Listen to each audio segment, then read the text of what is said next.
Welcome to the video of Vort. Torah tells us that Noach was a tzaddik bidorosav.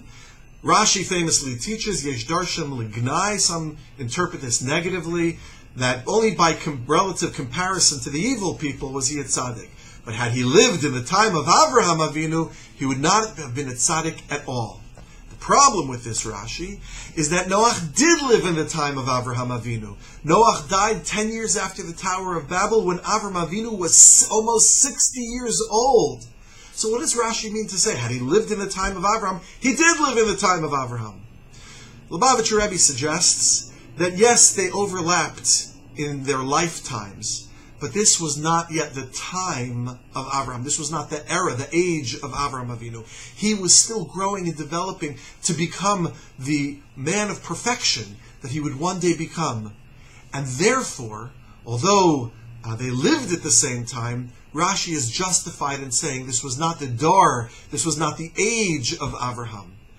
But I think that there is a deeper point here to notice, and that is that Noach was still a tzaddik.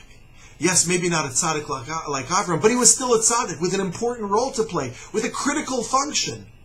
In fact, the Medrash says, it's not that Noach would not have been a tzaddik at all. Noach would, lo hayat tzarich, he would not have been necessary for his to do what he did. Avraham would have filled that role. But the point is that Noach was necessary at this time. He was critical at this time. Without Noach, the world would not have been able to continue. And I think the message here is clear.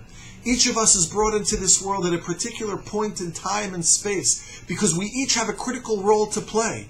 Maybe not the role of Avraham, but we have the role of Noach.